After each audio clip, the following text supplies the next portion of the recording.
6,075 करोड़ रुपए की धनराशि से 67,50,000 वृद्धजनों को पेंशन 12,000 रुपया प्रतिवर्ष दिया जा रहा है। इसको भी आप लोगों ने नहीं पढ़ा, पेज नंबर 28 है। और जब पूर्व की सरकारें रही हैं तो जिसके पास हाथ, नाक, कान, नकुला, मुंह था उसको तो ये 500 पेंशन देते थे, और जिसके पास हाथ, मुंह, नाक, गोड़ नहीं था उसको 300 देते थे। पेज नंबर 30 पर यह धनराशि 300 रुपए से बढ़ाकर 1,000 रुपया कर दी गई है। इसको भी लोगों ने नहीं पढ़ा है। आरोप लगाना अलग बात है, जरा पढ़िए। पेज नंबर 30 पर अल्पसंख्यक विभाग के विषय में 25-26 में अल्पसंख्यक समुदाय के पूर्व दशम कक्षाओं में अध्ययनरत कुल 64,312 पात्र छात्र छात्राओं को छात्रवृत्ति वितरण के प्रथम और द्वितीय चरण के रुपया 19 करोड़ से अधिक की धनराशि की छात्रवृत्ति से तथा दसमोत्तर कक्षाओं में अध्ययनरत 51,519 पात्र छात्र छात्राओं को 15 करोड़ 72 लाख से अधिक धनराशि की छात्रवृत्ति से लाभान्वित किया गया है। इसको भी लोगों ने नहीं पढ़ा। पेज नंबर 36 पर लिखा हुआ है, प्रदेश की जिला पंचायतों द्वारा 250 कांजी हाउसों का संचालन किया जा रहा है, जिसमें 6,618 गोवंश संरक्षित हैं। जिसको चिल्लाते हैं ये लोग, इसकी भी व्यवस्था इस बुकलेट में है, लेकिन उसको पढ़े नहीं। जिला पंचायत पेज नंबर 36, जिला पंचायतों द्वारा वित्तीय वर्ष 2024-25 में 1,225.27 किलोमीटर का लक्ष्य समस्त श्रेणी के कार्यों को गड्ढा मुक्त किए जाने का कार्य 100% पूर्ण किया जा चुका है। जिला पंचायतों द्वारा वित्तीय वर्ष 25-26 से हमारे सिंचाई मंत्री जी के द्वारा पूरे प्रदेश में किया गया। शायद नहरों के किनारे या नहरों के किनारे बनी हुई सड़कों पर हमारे विपक्ष के साथी चलते नहीं हैं, इस नाते देख नहीं पाए। शिक्षा के सवाल पे इस बुकलेट में पेज नंबर 24 पे लिखा हुआ है, प्रदेश के सभी 75 जनपदों में 2-2 विद्यालयों को मुख्यमंत्री मॉडल कंपोजिट विद्यालय एवं एक विद्यालय को मुख्यमंत्री अभ्युदय विद्यालय के रूप में विकसित किया जा रहा है। इसको भी नहीं पढ़ा है। और महोदय, प्रदेश में 6,075 करोड़ रुपए की धनराशि से 67,50,000 वृद्धजनों को पेंशन 12,000 रुपया प्रतिवर्ष दिया जा रहा है। इसको भी आप लोगों ने नहीं पढ़ा, पेज नंबर 28 है। और जब पूर्व की सरकारें रही हैं तो जिसके पास हाथ, नाक, कान, नकुला, मुंह था उसको तो ये 500 पेंशन देते थे, और जिसके पास हाथ, मुंह, नाक, गोड़ नहीं था उसको 300 देते थे। पेज नंबर 30 पर यह धनराशि 300 रुपए से बढ़ाकर 1,000 रुपया कर दी गई है। इसको भी लोगों ने नहीं पढ़ा है। आरोप लगाना अलग बात है, जरा पढ़िए। पेज नंबर 30 पर अल्पसंख्यक विभाग के विषय में 25-26 में अल्पसंख्यक समुदाय के पूर्व दशम कक्षाओं में अध्ययनरत कुल 64,312 पात्र छात्र छात्राओं को छात्रवृत्ति वितरण के प्रथम और द्वितीय चरण के रुपया 19 करोड़ से अधिक की धनराशि की छात्रवृत्ति से तथा दसमोत्तर कक्षाओं में अध्ययनरत 51,519 पात्र छात्र छात्राओं को 15 करोड़ 72 लाख से अधिक धनराशि की छात्रवृत्ति से लाभान्वित किया गया है। इसको भी लोगों ने नहीं पढ़ा। पेज नंबर 36 पर लिखा हुआ है, प्रदेश की जिला पंचायतों द्वारा 250 कांजी हाउसों का संचालन किया जा रहा है, जिसमें 6,618 गोवंश संरक्षित हैं। जिसको चिल्लाते हैं ये लोग, इसकी भी व्यवस्था इस बुकलेट में है, लेकिन उसको पढ़े नहीं। जिला पंचायत पेज नंबर 36, जिला पंचायतों द्वारा वित्तीय वर्ष 2024-25 में 1,225.27 किलोमीटर का लक्ष्य समस्त श्रेणी के कार्यों को गड्ढा मुक्त किए जाने का कार्य 100% पूर्ण किया जा चुका है। जिला पंचायतों द्वारा वित्तीय वर्ष 25-26 हेतु 1342.46 किलोमीटर के लक्ष्य के सापेक्ष 1110.25 किलोमीटर की सड़कों को गड्ढा मुक्त किया जा चुका है। इसके अतिरिक्त समस्त जिला पंचायतों द्वारा 380 अमृत सरोवर पूर्ण कर लिए गए हैं। इसको भी आप लोगों ने नहीं पढ़ा, पेज नंबर 36 पे है। और पेज नंबर 38 पर प्रदेश सरकार द्वारा रक्षाबंधन के पर्व पर महिलाओं को निःशुल्क यात्रा सुविधा उपलब्ध कराए जाने के दृष्टिगत वर्ष 2025 में 78,26,000 महिला यात्रियों को निःशुल्क यात्रा कराई गई। दिव्यांग यात्रियों के लिए निगम के 202 बस स्टेशनों पर 193 व्हील चेयर, 236 रैंप व 210 रेलिंग व 209 प्रसाधनों की व्यवस्था कराई गई। लेकिन आप लोगों ने इसको भी नहीं पढ़ा। पढ़ा क्या? बहुत बढ़िया पढ़ा है कि जो भी उठ रहा है वो खाली पीडीए की बात कर रहा है, पीडीए की बात कर रहा है। पीडीए में खाली हम तो समझ नहीं पा रहे, जब आपकी सरकार थी तो पीडीए का फार्मूला आप बताते हैं, एक पर डटे रहो तब तो माने कि पीडीए का फार्मूला आप सही बता रहे हो। कभी पी से पंडित बताते हो, कभी पी से पिछड़ा बताते हो, कभी डी से दलित बताते हो, कभी डी से डिंपल बताते हो, कभी ए से अगड़ा बताते हो, कभी ए से अल्पसंख्यक बताते हो। पहले एक जगह तो अडिगो की पिछड़ा में है कौन? पिछड़ा में राजभर भी आता है, चौहान बिंद केवट मल्ला भी आता है, आरा बंसी बंजारा बहेलिया खंडार भी आता है, दुल्हा दुनिया अंसारी साईं दर्जी फकीर भी आता है। लेकिन ये लोग दिखाई नहीं देता है। जब आप 3 सितंबर 2013 हाई कोर्ट ने आदेश दिया कि 27% आरक्षण को बांट करके 3 कैटेगरी में सभी लोगों को दिया जाए, तब आपको पीडीए की बात याद नहीं आई कि ये 27% आरक्षण बांट करके जो 20% लोग आरक्षण का लाभ नहीं ले पा रहे हैं, इसको बांट करके देने की बात जब हाई कोर्ट ने कहा तब आपकी सरकार थी, तब आपको ध्यान नहीं आया। आज इस पे कार्रवाई रोहिणी आयोग का गठन हो गया देश में।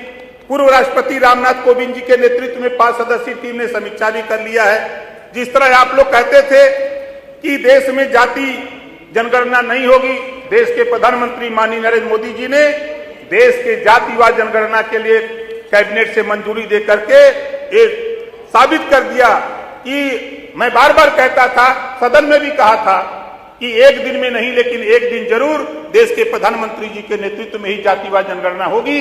अब 2027 में होने जा रही है। उसी तरह जो आपने पिछड़ों का हक लूटा, 4 बार सरकार रही, हम तो बार बार पूछते हैं, चाहे निषाद बिंद केवट मल्ला चौहान हो, चाहे राजभर हो, चाहे आरा कर्कबंसी बंजारा बहेलिया खंगार हो, चाहे प्रजापति पाल कुम्हार लोहार हो, आपने किया क्या उनके लिए? आज सरकार का अगर उठा के देखेंगे, हम बजट में बताएंगे कि इनके लिए हो क्या रहा है। अभी तो राज्यपाल महामहिम राज्यपाल महोदय के अभिभाषण पर चर्चा है, तो मैं तो सिर्फ इतना कहूंगा कि पहले जो चर्चा करने के पहले आप लोग पीडीए का फार्मूला पहले सही सही बताइए, ताकि हम लोग भी समझे कि आप किसके ही तैसी हो। बात करोगे पीडीए की और काम करोगे किसका? एक जाति का। काम करोगे एक जाति का, बात करोगे पीडीए का, तो पीडीए में खाली ये साबित कर दो कि खाली पीडीए में राजभर नहीं, चौहान नहीं, निषाद बिंद केवट मल्ला नहीं, प्रजापति पाल लोहार नहीं, नाई गोंड नहीं, कुम्हार नहीं, दुल्हा दुनिया अंसारी साईं दर्जी फकीर नहीं। आप ये साबित कर दो भैया ये लोग पीडीए में नहीं आते हैं। इस नाते हम लोग इनकी चर्चा नहीं करते हैं। इस नाते हम जो महामहिम राज्यपाल के अभिभाषण जो बुकलेट मैंने पढ़ा है, मैंने ये पाया कि विपक्ष की भी मजबूरी है। अगर सरकार के सुर में सुर मिला दें तो फिर जनता के बीच में जाके ये वोट कैसे मांगेंगे? जनता कहेगी कि जब ये लोग अच्छा काम कर रहे हो तब आप काहे को आए वोट मांगने हैं। इस नाते विपक्ष की भूमिका में ये सही अपनी जगह है। सरकार के अच्छे कामों की ये विरोध करते हैं इस नाते कि जनता के बीच में जाकर के वोट मांगना पड़ेगा, नहीं तो जनता भगा देगी। जनता ये कहेगी कि जब सरकार अच्छा काम कर रही है तो फिर आप लोग विरोध किस बात का कर रहे हो, आप उनके साथ मिलो। इस नाते ये लोग भी जानते हैं, 4 बार सरकार में रहे और 4 बार की सरकार में अच्छी तरह जानते हैं कि जो भी राज्यपाल महोदय का जो अभिभाषण होता है वो सरकार द्वारा किए गए कार्यों का एक दस्तावेज होता है, उसको पढ़ा जाता है। ये अच्छी तरह जानते हैं, लेकिन मजबूरी है विपक्ष में होने का। विपक्ष में होने के नाते अपना ये विरोध करना स्वाभाविक है और विरोध करते रहेंगे और करते रहिए। लेकिन पिछड़ों के सवाल पे जो पीडीए चिल्लाते हो भैया, उसमें अति पिछड़ा 20% है, उसमें अति पिछड़ा 20% है। कभी जबान पर आपके, चाहे वो सपा हो, कांग्रेस हो, बसपा हो, किसी नेता के जबान पर यह बात नहीं आई कि 27% आरक्षण बांट करके सबको दिया जाए। ये कभी नहीं बोलते। समाजवादी पार्टी का नेता बोले, चाहे कांग्रेस का नेता बोले, चाहे बहुजन समाज पार्टी का नेता बोले, कभी इनकी जबान पर नहीं आता। इस नाते ये वही लोग हैं जो पिछड़े का हिस्सा लूट करके सदियों से खाते आए हैं, इस नाते ये नहीं बोलते हैं। इस नाते हम जो महामहिम राज्यपाल महोदय के अभिभाषण पर चर्चा हो रही है, इस पे सिर्फ इतना कहूंगा कि माननीय मुख्यमंत्री जी को हम धन्यवाद देते हैं कि देश में 25 करोड़, प्रदेश में 25 करोड़ आबादी, सबको नौकरी नहीं दी जा सकती, लेकिन रोजगार दिया जा सकता है। रोजगार देने के लिए माननीय मुख्यमंत्री जी के द्वारा मुख्यमंत्री उद्यमी योजना एक बनी, जिसमें 5 लाख रुपया बिना गारंटी, बिना ब्याज का जो भी नौजवान रोजगार करना चाहे उसको देने का कानून बनाने का काम किया गया।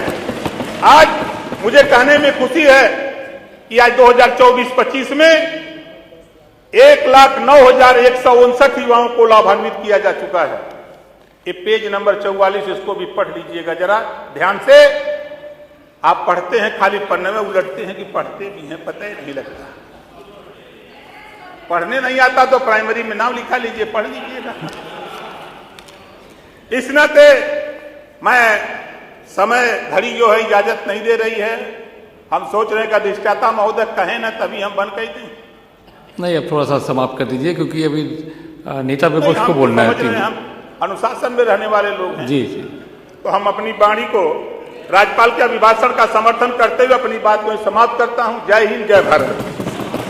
श्री डॉक्टर संजय कुमार निषाद जी।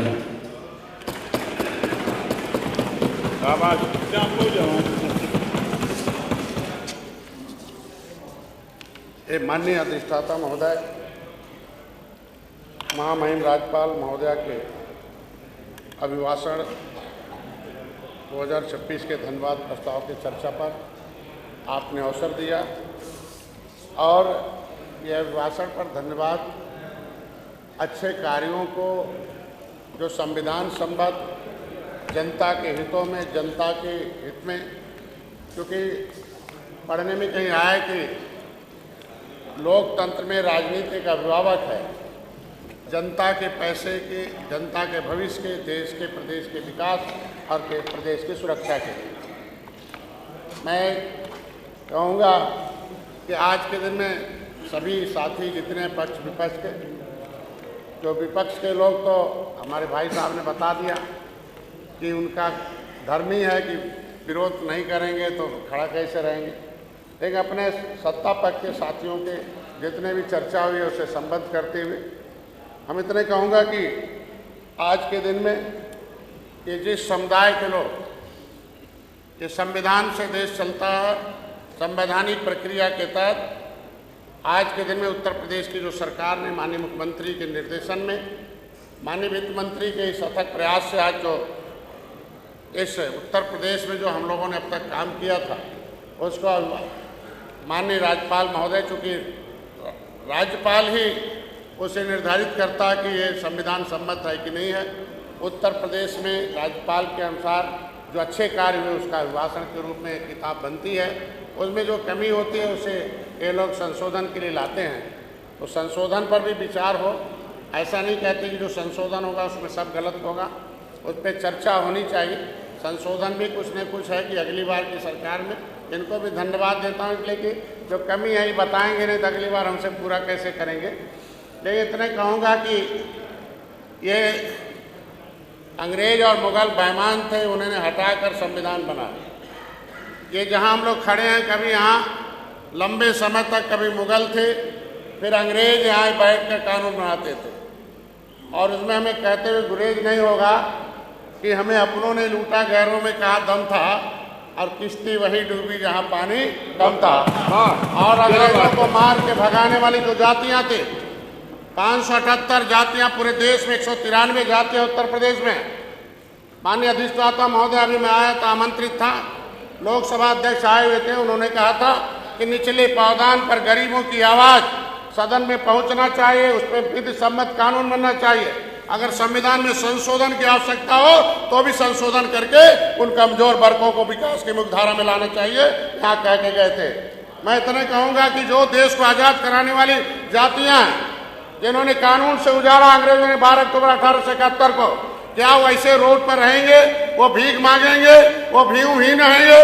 जब उनका कानून से जमीन छीन लिया गया है तो कानून बनाने का अधिकार कानून दिया गया है। उन भूमिहीनों को जो छीनी हुई जमीन है, जिनको अंग्रेजों ने छीना था, उसे वापस किया जाना चाहिए। मेरा इतना कहना है बस। ऐसे हमारे लोग जो सड़क तो हाईवे तो था नहीं, सबसे पहले मुकाबला नदियों से आए थे। नदी के किनारे नदियों पर आश्रित होने वाली हमारी निषाद राज जाति थी, और आज के दिन में भगवान राम को तो पार उतार दिया। विपक्ष के भी कई बार सरकारें रही, उन्होंने भी उनको भी पार कर दिया, चाहे कांग्रेस रही, सपा बसपा रही है, लेकिन मझधार में खुद निषाद डूबे हुए हैं। तो मैं तो चाहता हूं कि भगवान राम के हाथ बाल सखा निषाद राज के वंशज के रूप में, कि कभी त्रेता में भगवान राम ने अगर निषाद राज को गले लगाया था, तो एक निषाद राज के वंशज के बेटे को भारतीय जनता पार्टी ने गले लगाया है। मैं उन्हें धन्यवाद देता हूँ। लेकिन इन वंशजों के लिए जो किया प्रधानमंत्री ने, जो किया माननीय मुख्यमंत्री ने, उसका भी अभिभाषण में नोट है कि कभी कोई एक ईंट नहीं रखा इन लोगों ने। उस किला खुदाई हुई 1977 में, सरकारें रही तो सब उठा के लेके चली गई, कुछ है नहीं वहाँ। लेकिन आज निषाद राज का पार्क बना भगवान राम के साथ। निषाद राज भगवान राम के उस मित्रता का एक 56 फुट की मूर्ति भी लगा, और 100 एकड़ में पार्क बना हुआ है। इतिहास कायम हो गया। मैं धन्यवाद देता हूँ सरकार का बनेगा। मैं यही कहता हूँ कि आज के दिन में कि उसको निषाद राज के किले को फिर से बनाने के लिए अभी अभिभाषण में पिछली सरकार ने वहाँ निषाद राज की संस्कृति को फिर से लाने के लिए काम किया है। मैं कहता हूं कि भगवान राम के साथ निषाद राज की मूर्ति भी लगी, उसमें भी पिछले बजट में हमारी सरकार ने काम किया है। निषाद राज के साथ और महापुरुषों की मूर्ति लगी है। जितना अतिथि भवन है अयोध्या में, वो सारा निषाद राज के नाम से बना हुआ है। मैं धन्यवाद देता हूँ सरकार को। लेकिन मैं तुम्हें कहूँगा, आज के दिन में इस 2000 जो प्रधानमंत्री मत्स्य संपदा योजना के माध्यम से 2020 से 2025 तक हजारों हेक्टेयर तालाब का हम लोगों ने उनको अनुदान दे के निर्माण किया, आधुनिकीकरण किया है, रेलिंग यूनिट लगी है। हजारों लोगों को ग्राम सभा के पट्टेधारक, अंग्रेजों ने fisheries act, mining act, ferries act बनाकर हमारा सब कुछ छीन लिया था। पहली बार हम अपनी सरकार को धन्यवाद देते हैं कि केंद्र में मत्स्य मंत्रालय बना और उत्तर प्रदेश में मत्स्य मंत्रालय बना, जिसका मैं मंत्री बनने का अवसर प्राप्त हुआ। पहली बार है कि हजारों जो संख्या में मत्स्य पालक जो हैं, उनको हमारा मुख्यमंत्री संपदा योजना के नाम पर हमने उनको अनुदान देकर उनको विकास की धारा में लाया है। पिछले हमारे 70 यहाँ कहना, क्योंकि केंद्र सरकार से 67 साल में ऐसे जो उजड़े लोग हैं, देश को आज़ाद कराने वाली जातियां हैं, 67 साल में पूरे देश में मंत्रालय तो था ही नहीं, बजट का सवाल ही नहीं होता है, तो उनके विकास के लिए केवल 3000 करोड़ रुपया दिया था। लेकिन मैं प्रधानमंत्री को भी यहाँ से धन्यवाद दूंगा कि आज जब से हम आए हैं तब से 41,500 करोड़ वो और 2,782 करोड़ फिर देकर इस पूरे देश के मछुआरों के हितों की रक्षा किया है। उसमें फ्री में गए। मैं 2013 में आया था, 2012-13 में इन लोगों की सरकारें थी, मैं इसी सचिवालय में आया था। उस समय हमारे लोगों को, जो अंग्रेजों से उजड़े लोग थे, 31 दिसंबर 1952 को ये काला कानून हटा था। देश तो 1947 में आज़ाद हो गया, 26 जनवरी 1950 को संविधान भी लागू हो गया, लेकिन 193 जातियां उत्तर प्रदेश की उस काला कानून से आच्छादित थे। वो बेचारे कुछ नहीं पाए 5 साल। 31 अगस्त 1952 को पार्लियामेंट में उन्हें डिनोटिफाइड किया गया, अंग्रेजों का काला कानून हटाया गया। उन्हें उत्तर प्रदेश सरकार में शिक्षा में केंद्र सरकार से लिख के आया था कि इनको अनुसूचित जनजाति की सुविधा शिक्षा में दी जाए, लेकिन एक बदमाश अधिकारी के राय था, इनके समय मैंने कहा भी था कि वो बदमाश अधिकारी ने उस कानून को हटा दिया, कह दिया जो जातियां जिसमें आरक्षित है उसमें चला गया, तो शिक्षा भी छीन लिया और शिक्षा छीन के खत्म कर दिया इनकी सरकार ने। जो अनुसूचित जनजाति की सुविधा पाते थे उनको भी उनको पिछड़ी में डाल दिया।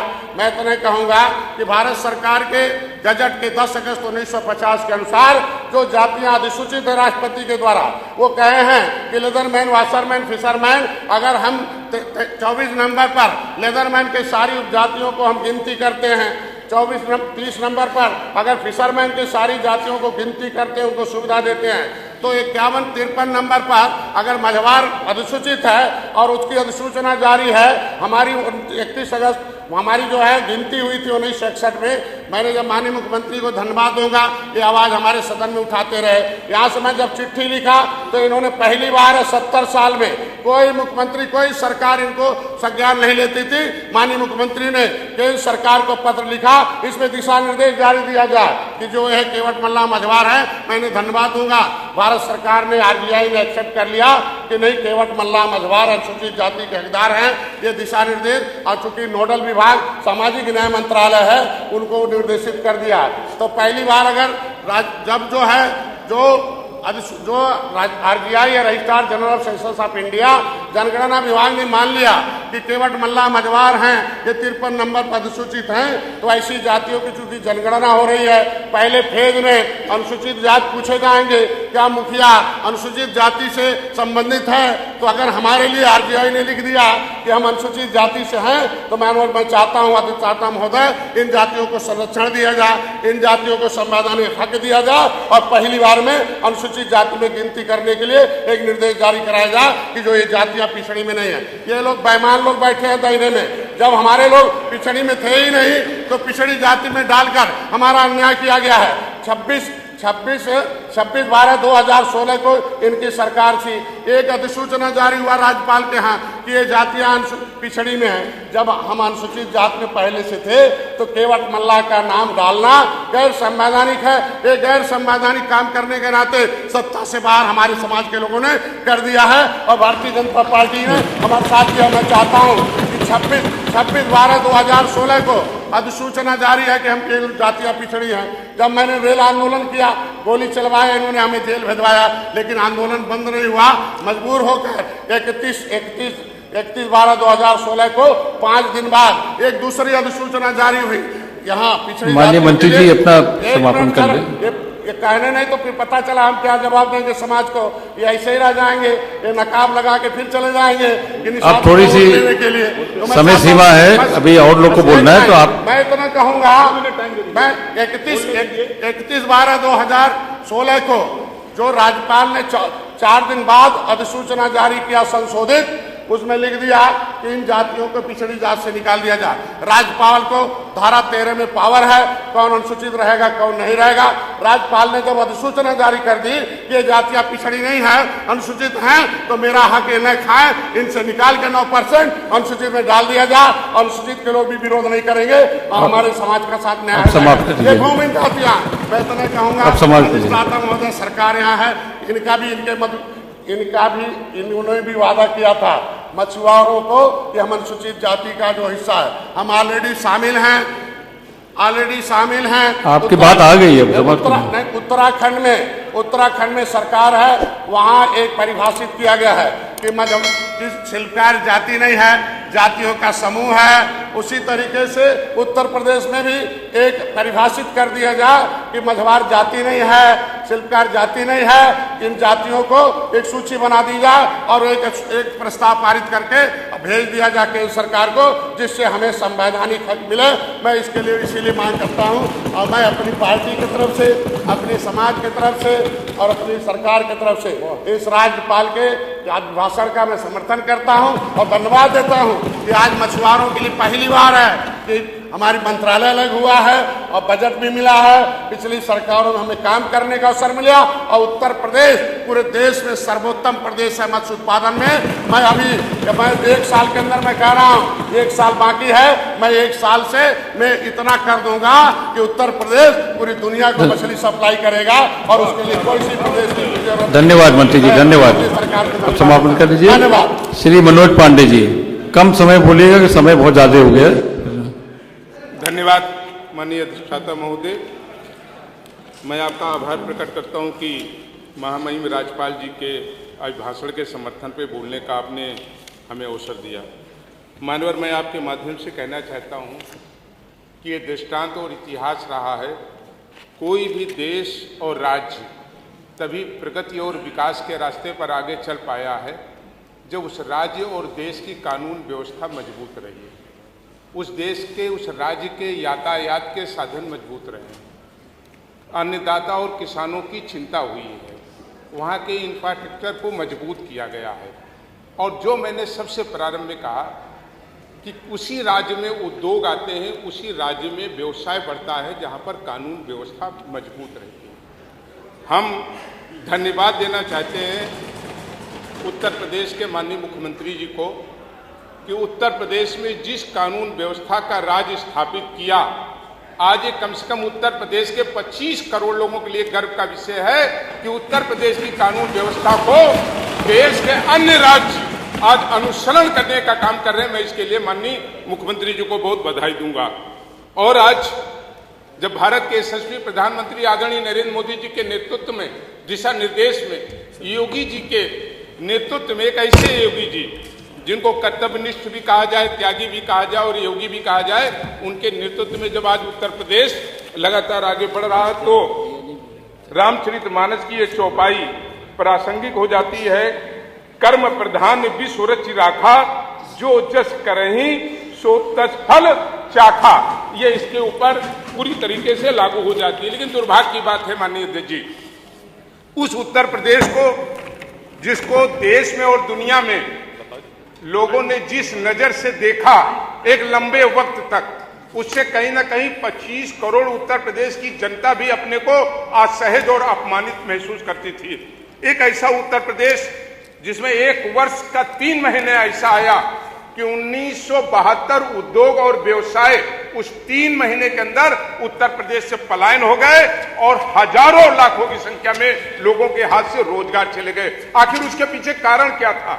उसके पीछे कारण था कानून व्यवस्था, उसके पीछे कारण थी लूट, उसके पीछे कारण था भ्रष्टाचार।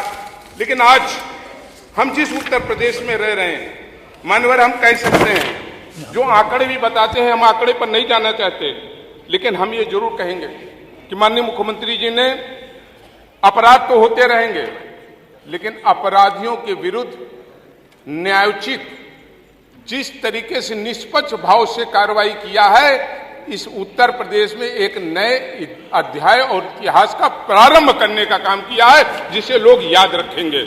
और मानवर इसी के साथ मैं जरूर कहना चाहता हूं, जिस देश में नारे लगते थे जय जवान जय किसान, जिस प्रदेश की आबादी किसानों की, अन्नदाताओं की 62.8% है, किसान कहां खड़ा था?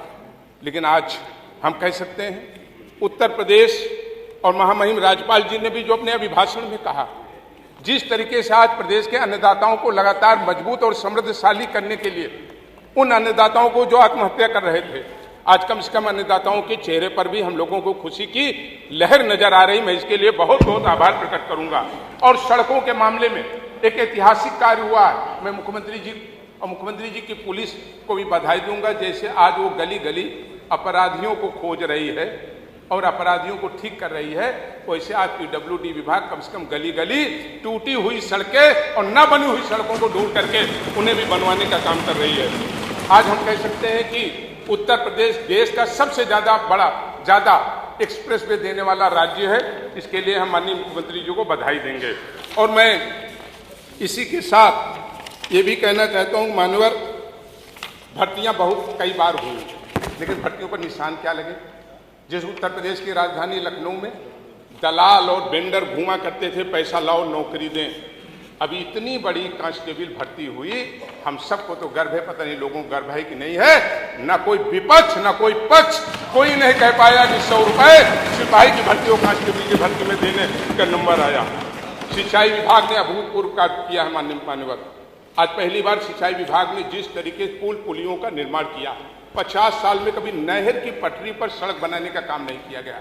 पहली बार सिंचाई विभाग ने इतने बड़े अभूतपूर्व काम किए हैं। हम हेल्थ पर भी कहना चाहते हैं कि आज हेल्थ पर जिस तरीके से भारत सरकार ने चिंता किया और उत्तर प्रदेश सरकार ने उसके साथ मिलकर के हमारी हेल्थ को ठीक करने का काम किया, मैं उसके लिए भी मानवर सरकार को बहुत बधाई देंगे। और एक बात परिवहन पर भी कहना चाहते हैं, कभी कहा जाता था उत्तर प्रदेश खटारा बसों के लिए जाना जाता है, आज उत्तर प्रदेश परिवहन विभाग में AC बसों के लिए जाना जा रहा। मैं इसके लिए भी बधाई देने का काम करूंगा। और एक बात कह के अपनी बात समाप्त करूंगा, विरोध के चक्कर में राष्ट्र को मत भूल जाना, आंखों के होते हुए भी धृष्टात्मा बन जाना। ये देश रहेगा तो जिंदा हम और आप भी रहेंगे। बात आए राष्ट्र की तो कुरुक्षेत्र को भी मत भूल जाना। बहुत बहुत धन्यवाद।